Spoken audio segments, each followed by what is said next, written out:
So hello friends, मेरा नाम है सौरभ और आपका स्वागत है मेरे YouTube channel learn with Saurabh में। लास्ट वीडियो में मैंने आपको बताया था कि हम कैसे अपने रॉ डेटा से पैरामीटर की मदद से हम डिफेक्ट्स काउंट करते हैं, फिर किस तरीके से हम क्यूमुलेटिव और फिर उससे क्यूमुलेटिव परसेंटेज को निकाला जाता है। ये ऑलरेडी मैं डिस्कशन कर चुका हूँ लास्ट वीडियो में। आज मैं आपको बताऊंगा कि ये जो डेटा हमारे पास है, इस डेटा से हम परेटो चार्ट कैसे बना सकते हैं। ठीक है, तो आइए शुरू करते हैं और जानते हैं परेटो चार्ट कैसे बनाया जाता है। इस डेटा को ऑलरेडी मैं एक्सप्लेन कर दिया था लास्ट वीडियो में, लेकिन छोटी सी एक्सप्लेनेशन में और आपको दे देता हूं ताकि आपको रिकैप हो जाए। हमारे पास यहाँ पे पैरामीटर है, डिफेक्ट्स हैं, क्यूमुलेटिव और क्यूमुलेटिव परसेंट हमने निकाला है डिफेक्ट्स की मदद से। ठीक है, अब यहाँ पे क्या होता है कि अगर मैं पर्टिकुलर बात करूँ तो इस पैरामीटर का इतना डिफेक्ट है जो कि डिसेंडिंग ऑर्डर में शो कर रहा है ऑलरेडी, और एक्नॉलेजमेंट में इतना ये 110 डिफेक्ट्स है। इसके अकॉर्डिंग यहाँ पे डिफेक्ट्स मेंशन किए जा चुके हैं। अब अगर मैं यहाँ पे क्यूमुलेटिव परसेंटेज की बात करूं तो अगर सिर्फ इस पैरामीटर की बात कर रहे हैं तो इस पैरामीटर का कंट्रीब्यूशन कितना है, कितने परसेंटेज है टोटल डिफेक्ट में। यानी हमारे पास जो टोटल डिफेक्ट 522 है, 522, इसमें से इस पैरामीटर का कंट्रीब्यूशन आ रहा है 24%। ठीक है, इस हिसाब से अगर मैं सभी यहाँ तक के पैरामीटर की बात करूं या मैं टोटल पैरामीटर की बात करूं तो डिफेक्ट्स में तो 100% आ रहे हैं फिर जो कंट्रीब्यूशन है। लेकिन अगर कोई पूछा जाए आपसे कि भाई टॉप 3 जो डिफेक्ट्स हैं इसमें कंट्रीब्यूशन कितना है हमारा, तो 63% का कंट्रीब्यूशन है। ठीक है, हम इस तरीके से इसको एक्सप्लेन कर सकते हैं। तो चलिए अब ज्यादा वक्त न गवाते हुए हम देखते हैं कि हम परेटो चार्ट को कैसे बनाते हैं। यहां पर हमने एक इंसर्ट पे क्लिक करना है और एक ब्लैंक 2D चार्ट हम ले लेंगे। ठीक है, अब क्योंकि अभी ये ब्लैंक है, इसमें कोई डेटा नहीं है, राइट क्लिक करने के बाद इसमें हमें सेलेक्ट डेटा में क्लिक करेंगे और यहाँ पे पैरामीटर और डिफेक्ट्स को हमने सेलेक्ट कर लेना है पूरा डेटा। अब ये तो बात हो गई इसकी, लेकिन हमें यहाँ पर एक क्यूमुलेटिव परसेंटेज वाला भी डेटा को देना है। जैसे कि आपको पता होगा कि हमारे पास जो भी डेटा यहाँ पर होते हैं, अगर आप जानते हो तो परेटो में एक दो कॉम्बिनेशन होती है, बार चार्ट की और लाइन चार्ट की। ठीक है, बार चार्ट की मदद से हम डिफेक्ट्स को शो करते हैं और लाइन चार्ट की मदद से हम दिखाते हैं कि हमारा क्यूमुलेटिव परसेंटेज कितना रहा है। यहाँ पे थोड़ा मैं इसको और एडजस्ट कर दूं ताकि मैं चेक कर सकूं डेटा कहाँ पे है। ये मैंने सेलेक्ट डेटा पे क्लिक किया हूं मैं, और यहाँ पे पैरामीटर्स और डिफेक्ट्स को मैं यहाँ पे सेलेक्ट कर लिया, कॉमा देने के बाद अब मुझे क्यूमुलेटिव परसेंटेज का जो डेटा है ये भी मैं सेलेक्ट कर लिया और फिर मैं इसे कर दिया ओके।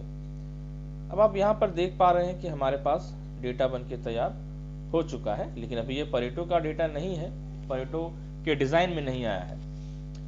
अब यहाँ पे मैं क्या करूंगा, इसको सेलेक्ट करने के बाद इस पे क्लिक करेंगे और यहाँ पे सीरीज में जा करके मैं इसे अभी ही सेकेंडरी एक्सेस कर देता हूँ। या नहीं तो आप दूसरा ऑप्शन ये भी कर सकते हैं कि जैसे मैं इसमें यहाँ पे सेलेक्ट कर रहा हूँ, यहाँ पे इंसर्ट में जाने के बाद मैं लाइन चार्ट में जा करके यहाँ से भी कर सकता हूँ इसे।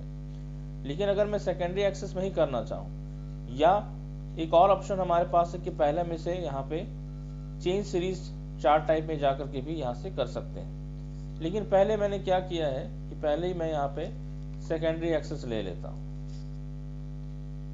ठीक, ये सेकेंडरी एक्सेस में ले लिया। अब यहाँ पर क्या करना है, इसे मुझे जा करके अभी मैं यहाँ पे इसको कर देता हूँ चेंज सीरीज टाइप। फिर मैं यहाँ पे चूज कर लिया हूँ लाइन चार्ट। ठीक, यहाँ से भी आप कर सकते हैं। अगर आप यहाँ से ना करना चाहें तो सबसे पहले आप क्या करें, फिर आप पहले यहाँ पर जाएं और यहाँ पर जाने के बाद इसको इस तरीके से कर दें। तो ये अलग अलग तरीका है जिस तरीके से आप इसको कर सकते हैं। पहले आप कौन सा स्टेप ले रहे हैं उस पर यह डिपेंड करता है। जब मैं आपको 3-4 तरीके बता दिया, कोई भी स्टेप लें, आपको बस ये होता है कि मैंने पहला ऑप्शन बाद में लिया और दूसरा ऑप्शन पहले ले लिया। तो इस तरीके से यहाँ पे परेटो चार्ट ये बन जाता है। एक बार आपको फिर से मैं ये करके दिखाता हूँ। मेरे पास ये डेटा है, यहाँ पे मैं इंसर्ट पे जाऊंगा। इंसर्ट में जाने के बाद एक 2D कॉलम ब्लैंक डेटा मैं यहाँ पे लेता हूँ, ब्लैंक शीट, और उसके बाद यहाँ पे मैं इस पे राइट क्लिक करूंगा। सेलेक्ट डेटा पे जाना है मुझे, यहाँ पे पैरामीटर और डिफेक्ट्स का काउंट जो है उसे मैं सेलेक्ट कर लूंगा, कॉमा, कॉमा देने के बाद क्यूमुलेटिव।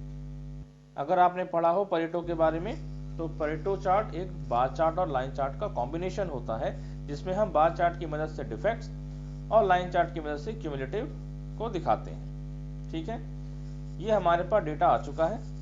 यहाँ पर हमने क्या करना है, इसमें हम अभी ही सेकेंडरी एक्सेस ले लेंगे।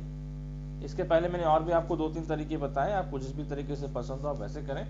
मैं यहाँ पे सबसे पहले सेकेंडरी एक्सेस ले रहा हूँ। उसके बाद सेकेंडरी एक्सेस लेने के बाद मैं यहाँ पे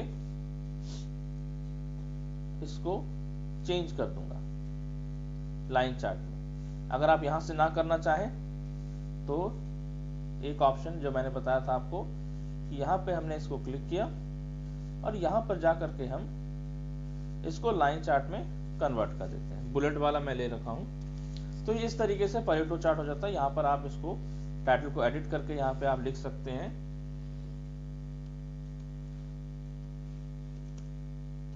परेटो चार्ट। ठीक, इस तरीके से हो गया। अब बार चार्ट और लाइन चार्ट में कहीं पर भी अभी हमें डेटा शो नहीं कर रहा है, तो हमें यहाँ पे इसमें डेटा भी दिखाना है, डेटा शो कराना है। राइट क्लिक करेंगे, ऐड डेटा वैल्यू, ये आ गया, और लाइन चार्ट पे क्लिक करने के बाद भी ऐड डेटा लेवल, ये आ गया। इस तरीके से हम यहाँ पे परेटो चार्ट बनाते हैं, जिसमें कि हमने दिखाया परेटो चार्ट में कि हमारा जो ये डिफेक्ट्स है, ये जो कुछ हमारे पास डिफेक्ट्स हैं जो मैनुअली मैंने सेलेक्ट किए हैं, इसमें हमारे पास जो आ रहे थे डिफेक्ट्स काउंट, वो हमने बार चार्ट की मदद से दिखाया, और फिर जो उसका क्यूमुलेटिव परसेंटेज आ रहा है, यानी कि जो कंट्रीब्यूशन आ रही है, वो मैं लाइन चार्ट की मदद से यहाँ पे शो कर रहा हूँ। इस तरीके से मैं दिखा सकता हूँ कि हमारे पास परेटो चार्ट या हमारे प्रोसेस में क्या डिफेक्ट चल रहा है। परेटो चार्ट जो कि डिसेंडिंग ऑर्डर में दिखाता है कि हमारे प्रोसेस का डिफेक्ट क्या है, और साथ ही साथ उसका कंट्रीब्यूशन भी ये शो करता है कि हमारे जो टोटल डिफेक्ट्स है, जिसमें कि जैसे कि अभी हमारे पास 522 का डिफेक्ट आ रहा था, तो इसमें पर्टिकुलर पैरामीटर्स के कितने कंट्रीब्यूशन हो रहे हैं, फिर उस हिसाब से मैं उसमें काम करके उसको रिजॉल्व कर सकता हूं। तो ये परेटो चार्ट पे एक छोटा सा वीडियो, आई होप आप लोगों को पसंद आया होगा। इसी तरह की बेहतर इंफॉर्मेशन के लिए और एक्सेल से रिलेटेड और जानकारी के लिए जुड़े रहे मेरे साथ। तब तक के लिए धन्यवाद, शुक्रिया, आपका दिन शुभ हो।